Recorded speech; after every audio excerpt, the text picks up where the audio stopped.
ওম নমো ভগবতে বাসুদেবায়। জয় শ্রীকৃষ্ণ।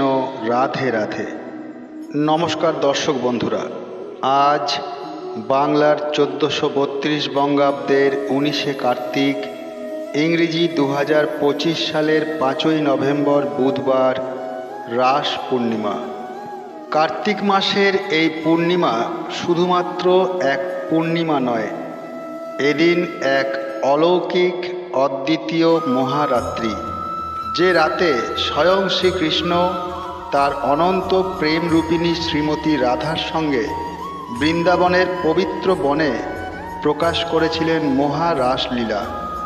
শাস্ত্রে বলা হয়েছে, এই রাতটি এমন এক রাত যেখানে প্রেম, ভক্তি এবং নিত্যলীলার এক অসীম সার্থকতার দরজা খুলে যায়। এই রাতকে বলা হয় রাস পূর্ণিমা। শাস্ত্রে বলা হয়েছে, কার্তিকের পূর্ণিমা হল ভক্তির বসন্ত। যে হৃদয়ে রাধাকৃষ্ণের নাম জাগে, সেই হৃদয়ে আজ প্রেমের নিত্য হয়। আত্মাকে পরমাত্মার সঙ্গে মেলানোর সেতু। যে ব্রত করলে ভক্তের জীবনে প্রেম, শান্তি, দাম্পত্যের মঙ্গল, সন্তানের কল্যাণ ও ঈশ্বর প্রেম লাভের আশীর্বাদ পাওয়া যায়।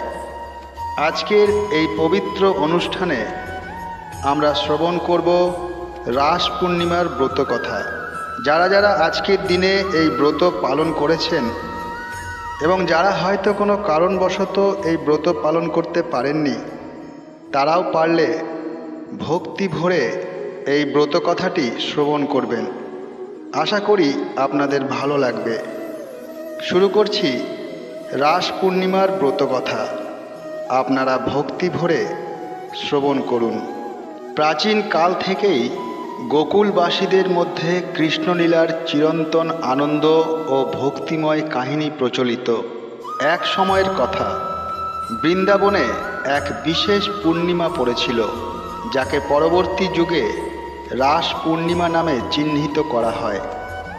এই দিনে ভক্তরা বিশেষভাবে ব্রত ধারণ করে এবং ভগবান কৃষ্ণের সঙ্গে রঙ্গমঞ্চীয় লীলার স্মরণে মগ্ন হয়। এক সময় গোকুলবাসীদের মধ্যে এক দণ্ডী কৃষক থাকত, নাম সুন্দরমণি। তিনি কৃষ্ণ ভক্ত ছিলেন এবং প্রতিদিন ভগবানের নাম জপ স্মরণ করতেন। পূর্ণিমার আগের দিন তিনি স্বপ্ন দেখলেন যে ভগবান কৃষ্ণ তার কাছে এসে বললেন, সুন্দরমণি, কাল রাতেই গোকুলে আমার রসলীলা অনুষ্ঠিত হবে। যে ব্যক্তি সততা ও ভক্তি সহকারে এই রসলীলায় অংশগ্রহণ করবে, সে অমৃত সমান আনন্দ লাভ করবে। সুন্দরমণি গভীর আনন্দ অনুভব করে ভোরে উঠে ব্রত প্রস্তুতি শুরু করলেন।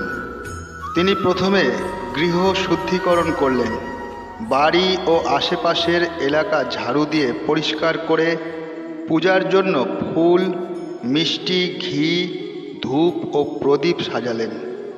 তিনি জানতেন যে শুদ্ধ পরিবেশই ভগবানের আগমনকে আহ্বান করে।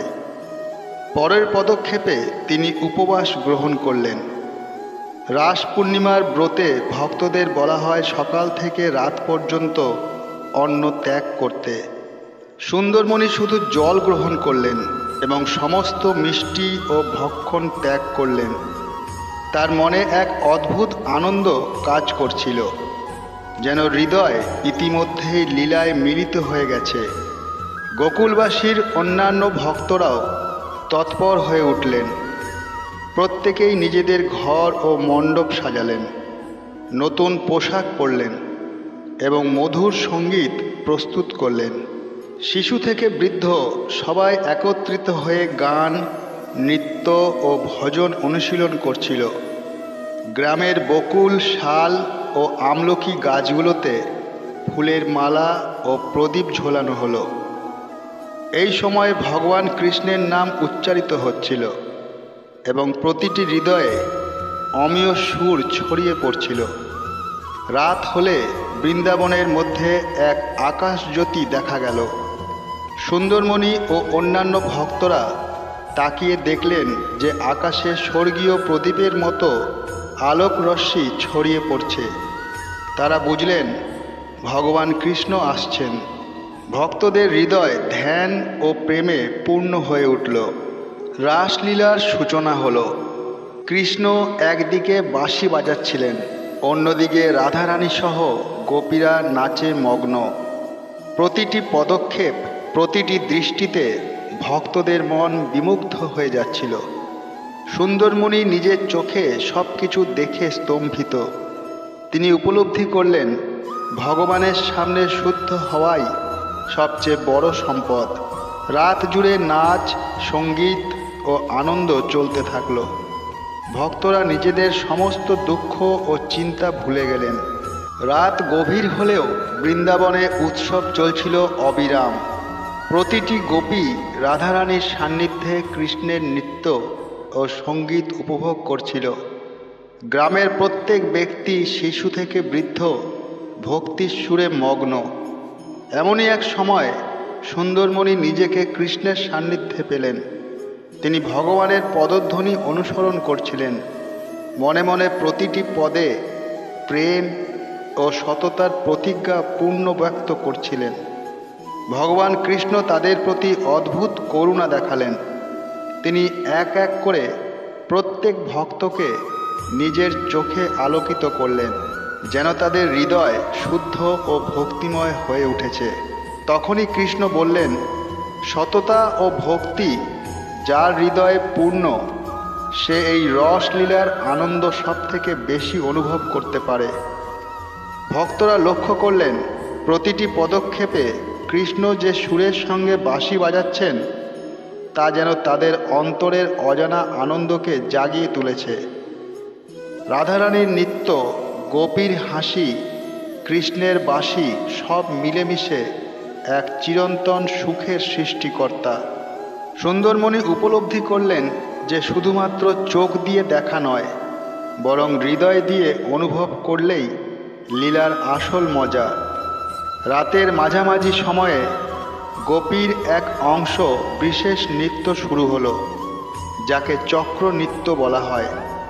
কৃষ্ণ ও রাধা চক্রের কেন্দ্রবিন্দুতে থাকলেন এবং ভক্তরা চারপাশে ঘূর্ণন করছিলেন।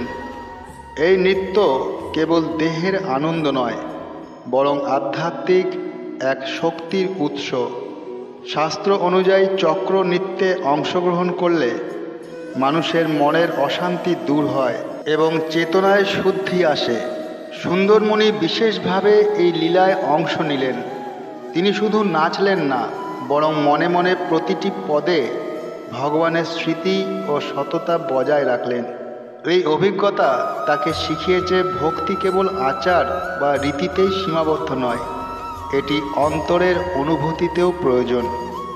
রাত শেষের দিকে কৃষ্ণ ভক্তদের সঙ্গে সমবেত হয়ে একটি বিশেষ আশীর্বাদ দিলেন।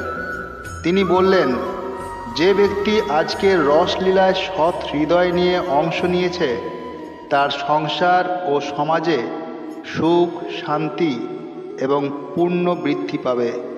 তার সন্তান ও নাতি নাতনির জীবনেও কল্যাণের বীজ বপন হবে। ভক্তরা বুঝতে পারলেন এই ব্রত কেবল আধ্যাত্মিক নয়, বরং পারিবারিক ও সামাজিক কল্যাণও বয়ে আনে। শাস্ত্রমতে রাস পূর্ণিমার ব্রত পালন করলে লোক কল্যাণ, সংসার শান্তি এবং আর্থিক সমৃদ্ধি আসে। এছাড়াও যারা ভগবানের স্মরণ ও সততা বজায় রাখে তাদের জীবনে রোগ, শোক দূর হয় এবং মানসিক শক্তি বৃদ্ধি পায়। রাত শেষে সুন্দরমণি ও অন্যান্য ভক্তরা শান্ত হৃদয় নিয়ে নিজেদের ঘরে ফিরলেন। তারা বুঝলেন ভগবান কৃষ্ণের সঙ্গে একান্তিক মেলায় অংশ নেওয়া হলো জীবনের সর্বোত্তম ব্রত। প্রতিটি পদক্ষেপ, প্রতিটি সঙ্গীতের ছন্দ, প্রতিটি নৃত্য মুহূর্ত সবই মানুষের অন্তরের ভক্তিকে আরও গভীর করে তোলে। পরদিন সকালে গোকুলবাসী রাসলীলার স্মৃতি নিয়ে নিজেদের দৈনন্দিন কাজে ফিরে গেলেন, কিন্তু তাদের মনে গভীর আনন্দ ও শান্তি বাসা বেঁধেছিল। তারা জানতেন ব্রত পালন কেবল সেই দিনের জন্য নয়, বরং জীবনব্যাপী ভক্তি ও সততার চর্চা। রাসলীলার ব্রতকথা শাস্ত্রসম্মত ফলাফল হল ভক্তি ও সততার বৃদ্ধি। যে ব্যক্তি ব্রত পালন করে তার অন্তরে ভক্তি, ধৈর্য ও সততা বৃদ্ধি পায়। পরিবারের কল্যাণ, সংসার শান্তি, সন্তানদের মঙ্গল এবং পরিবারের আধ্যাত্মিক উন্নতি ঘটে। আর্থিক সমৃদ্ধি। শাস্ত্রমতে নিয়মিত ব্রত পালন করলে অপ্রত্যাশিত সম্পদ ও আর্থিক স্থিতিশীলতা আসে।